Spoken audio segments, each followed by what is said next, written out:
Hello everyone, it is the fan reaction show and not the watch along. I realise this now, but welcome to everyone for joining us for this show. I am Paul Mates. I'm still joined by my dad, John Machin, for this one as well, to talk through your reactions to the game. We had a couple of super chats which I missed out on the watch along, which I'll just quickly get through. La Chill sends £10 in saying, been following Redmen chats every week for the last 5 years and I've only just jumped on. Sorry not done sooner. Love listening to you guys when I'm up and down the country. You'll never walk alone. Jez in Brighton, thank you so much, Jez. And Josh Owen said, my super chat never got read. It didn't. I'm so sorry, Josh. I'll find that one there. And he says, can't wait for the first uncensored match build-up show. We haven't done them for these games because Biask is the friendly games, but this is it now. This is what's pre-season done. It's the real deal from tomorrow. Yeah. Can't Getting wait. Nervous. Yeah, absolutely. Right, yeah, we've got the members only chat. So if you want to get involved with us and get your thoughts in, if you're a member any tier, you can access that. I think you can super chat in as well. But yeah, there's also a tweet at the Redmen TV on Twitter, and I'll get a couple of them just quickly before we dive into the comments. But we start with Rome Voice. Who says, it was only Osasuna, but we were brilliant. I don't mind if Jürgen doesn't sign anyone. We got a system and a group of players who are hungry, but Jürgen has been better in squad management this season. Has to be better in squad management this season. He did admit he didn't give fringe players enough chances last season. It strikes me that I think we will see more of that this year. I don't know how much of that, because it seemed counterintuitive. We had a threadbare squad, and yet there were lads on the bench who just didn't play. So again, we had this conversation about it. It's led us to believe like Ox is crap, but he's clearly not. I do feel as though this has been a bit of a rebirth for Liverpool and the squad and what Jürgen's doing. Well, I mean, I think throughout the whole of last season we were in crisis. It felt like we were in crisis. The whole world was in crisis. Yeah. And when you're in that kind of a situation, you stick with what you know. Yeah. And you don't take risks and you don't take chances. I mean, to be honest, we were all out of chances, weren't we? Yeah. If you think about all the injuries we'd had and, the moving around of players, no one playing in their right position. So I'm not surprised he didn't, throw in players here, there and everywhere. Yeah. It might have been nice, but, at the end of the day, probably he should have got Nat Phillips in a little bit sooner than he did. Yeah. And that's probably about it for me. Absolutely. But talking about Ox, for me, he was man of the match in that game tonight. Yeah, I think we had a lot of that he as was well. 90 minutes, sensational. Yeah. There were, Minamino and Bobby had good shouts, Simicast as well. But just for 90 all action minutes for me, that was... I'm so pleased to see him back to, if not his best, then close. Yeah, well, exactly. Players have got to make it's all well and good saying rotate the squad. Klopp needs to feel that trust in those players, and I think that's what a lot of this pre-season's been about. Daniel Gore, a Optimus Prime, who's got one of the best Twitter handles of all time, says Taki and Shimicast were very good. Thought Ox was quietly great too. Karate looks a class act. Ben Woodburn, to be fair, was great when he came on. He really did handle himself. But like the Ox quietly great too thing. To your point, I think he was more than quietly great. I suppose, to take Daniel's point, really, Bobby catches the eye because he scores 2. Minamino catches the eye because of the goal and the assist and in the build-up play. And obviously everyone's looking at Kostas because of the Robertson stuff. So I suppose actually I do actually take his point now that I've kind of thought about it. But you're right, Ox put a 90-minute performance in Liverpool. I think he'd be a bit upset if someone said you're being quietly affected, because I think he was doing his best to be loud as hell. Yeah. Because he wanted people to see him and see what he can do. Yeah. Particularly the boss, obviously. Yeah, absolutely. We're going to get over to the YouTube chat in a moment. So you do keep your comments coming in. But yeah, we've got one more here. We've got another one from Daniel, actually, who said, I don't want to overhype him, but having Kanate is like having a 6'5" brick shithouse pale out at the back.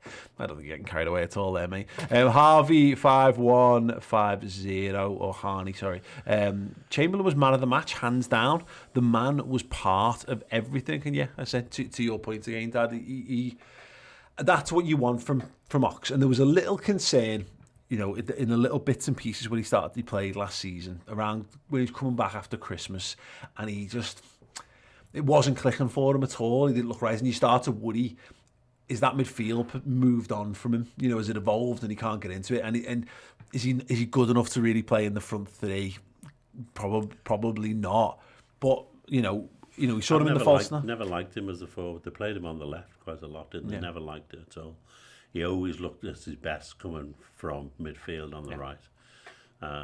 And what was encouraging about him today was, we're talking about Henderson, the way he knows how to cover and all the rest. Ox was doing that tonight. Yes. He was all over the pitch helping out, but he was also making lung-busting runs in attack. And, he was back to his willingness to shoot and, being a proper attacker. Right in the last minute there, he didn't need to be doing that, but he's beating men in the box and putting crosses in. Yeah. Sensational. Yeah. And again, we're in a world now where Harvey Elliott's there now, and Curtis Jones is there, and Thiago's there, and Naby's there, and Ox again. I'm sure there'll be different men in those situations who go, and there's plenty that Liverpool's history is riddled with footballers who go, oh well, if you don't think I'm the best in the world, well, in Sodjet, I'm going to go somewhere else where they do think I'm the best in the world. And the vast majority of them players deeply regret that when they look back on their careers. But in that, with the volume of quality Liverpool have got, you wouldn't begrudge Ox going, actually, you know what? Not for me, this. I'm going to go somewhere else. But it looks like, and it seems to have done it for the whole squad, it's given them a big kick up the arse. Everything old is new again. And that's to the point I made earlier about Henderson. Jordan Henderson is the captain. He's brilliant. He's the first name on the team sheet still, I think, in terms of midfield. But he's not eternal, and he's also not indestructible. He'll miss games. He's not young. Yeah, exactly. And Thiago will miss games. People just naturally do miss games. It's now on those other lads to be ready, fit and firing. And also, again, Harvey Elliott is going to be coming up on the tracks, and Ox is now stuck in this position where he's in his prime. He should be the first name in the midfield team sheet by this point. So you said it before. It's a big season for Oxlade-Chamberlain. Absolutely. I mean, if we're looking at Henderson being our attacking midfield player, then Ox must think to himself, well, I can do that job, and I can probably do it better because I'm more action in. I mean, Henderson is box to box, but he's not driving, running past people, beating men with the ball. I mean, Ox does that for fun. Yeah. He's a terrific footballer. Yeah, absolutely. FPL skills over in our members chat, live chat here alongside the video. It says Chamberlain was superb today, played like his old self, and as a team we played really great today, especially at the start. We started today's match with the same intensity as yesterday's match. I actually think just a slightly disagree on that. I think it took us a few minutes, not loads, but a little bit. We looked a little disjointed. We didn't quite get to grip with the game, but as soon as we did. And I actually think it starts with Taki Minamino. It does, yeah. I mean, for the first few minutes, we looked a bit disjointed. I think you mentioned it in commentary. But then suddenly, Minamino was free on the left, controlling the ball, and we all went, whoa, look at the control. And then he had the shot saved. And then the next minute, there's a deflection of a similar setup. We've scored, and we don't really look back from there. We actually murdered them down there, our left. Yeah. Tsimikas and Minamino were just ripping them to shreds. Yeah, absolutely. And then Bobby saw that meant great opportunities and started to get in the box and get on the end of things. Yeah, definitely. Ryan Warren here in the comments says, it's clear from pre-season that Elliott needs a run in centre mid during the season. And again, I don't know about the run thing because this is the thing about pre-season. Elliott's done everything you could possibly want to ask of him and more for an 18-year-old kid who effectively, he's learned a new position over the summer. Played a season right wing for Blackburn in the Championship, and he's learned how to play centre mid. When Henderson, Thiago and Fabinho are fit, I think more times than not they'll start football matches for us. Yeah. But I do think I would have no problem with Harvey Elliott being on the bench every week, and I would have no problems with 10, 15 minutes to go. You go and see what you can do. I agree with that, except I have one problem with him sitting on the bench week in, week out. Not playing. Yeah. I really think he does need to get some games. Yeah. And if he's not going to get full games for the first team, then he needs to get some games elsewhere. Yeah, and we're in a healthy position. Because we stay in the cups for a bit longer than we normally do, that might help. Yeah, but I do agree that I want to see him. I don't want to see him go out on loan. because I think he is ready for that team, and I can't help but cast jealous glances at Phil Foden at Man City and just keep him around, just get him playing, because he's ready to have an impact now. It might not be as the best player on the pitch. He might not be like when Arsenal just started playing Fabregas at 17 and he was unbelievable, but it could be. I hope that's not outlandish. Absolutely. Yeah. Got another one here from Official Nemesis. It says, as much as Robbo's injury marred yesterday's match, I hope Kostas uses that platform to push on. Lad looks like he has the ability going forward. It's decisions at the back that's lacking at times. And again, I didn't watch the Hertha game. I was told he was at fault for one of those things there. Maybe there's something in the goal in this game. I don't really think particularly it's on Kostas that. For me, it's Liverpool are going to have the ball, and Liverpool are going to be tasked with playing football against almost every team that we play against. Yeah. He looks an absolutely perfect Andy Robertson replacement. For the most part, he's had a very good pre-season because we've never really seen much of him before. Nope. We said he just got sworn at by James Milner and then got COVID last year. Like, that's literally, let's see what happened to him. And he looked good. I mean, as you say, he's going to be attacking and he's going to need to be able to put crosses in, and he's showing that he can do that. Yeah. And he can get up and down, which is, he's never going to be Robbo. But, for a understudy, he looks good to me. Yeah. Just a couple of comments, actually, picking up from the Harvey Elliott chat earlier. Ryan Warren continuing on from his comments. He's saying that's the thing, John. He can either go on loan or play in the Carabao and a late sub every game, which is better. I mean, that's the point. The problem is you reach a level in development where you need to play regular football if you kick on. The good thing about Harvey is he's young enough that I think there's still loads for him to learn being around Liverpool. Yeah. I was quite surprised that he got the loan last season. It kind of shows that I think he knew that he needed to physically toughen himself up a little bit. One of the few players who've made a real success of that loan. Yeah. Some of them, like Ben Woodburn, just never made it worthwhile. Others have been okay.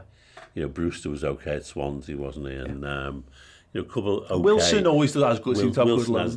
Particularly one great season with Derby, didn't he? But Harvey Elliott just blew it out the park, didn't he? Yeah. I mean, Blackburn must be thinking. The good thing is, at 18, he's going to earn so from giving out Liverpool train.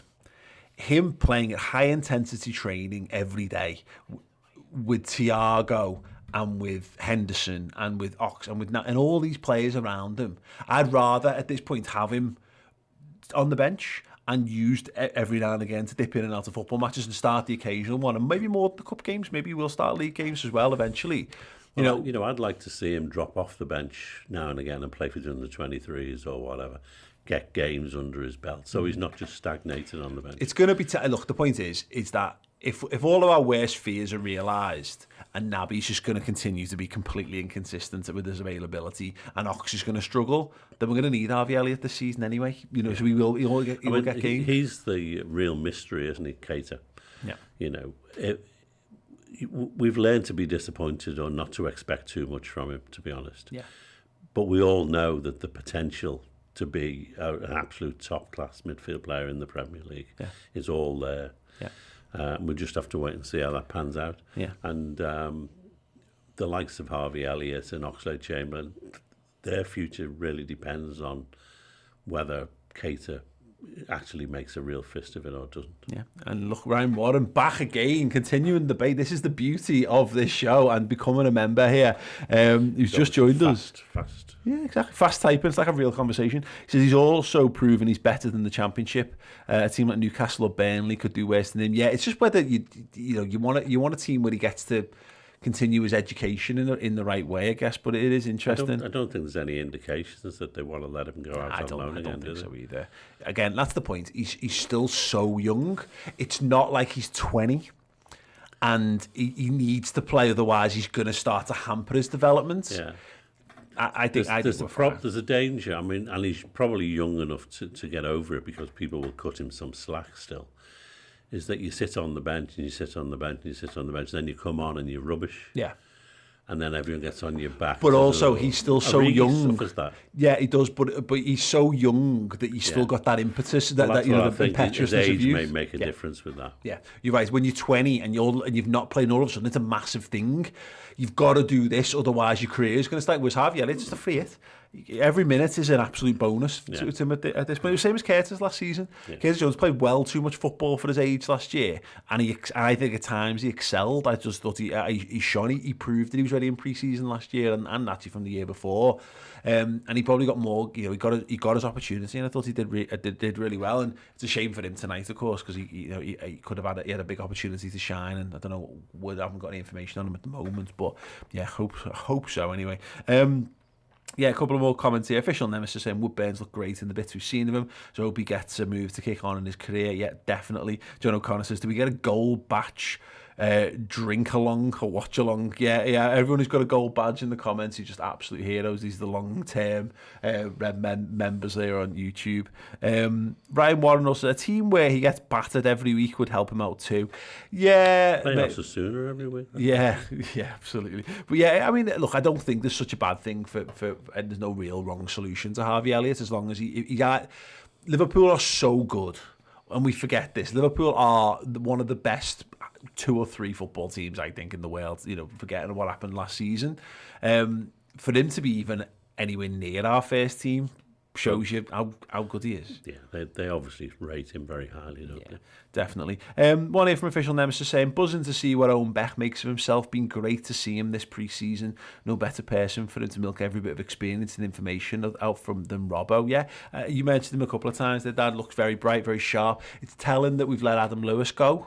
And Larucci as well, actually, both shone a couple of years ago. Larucci wanted to go, didn't he? But yeah, Lewis, I liked Lewis. I thought he was good because he was midfield as well as fullback. Yeah. What I like about him is, in terms of the age gap between him and Robbo, there's a future for him if he comes good. Yeah.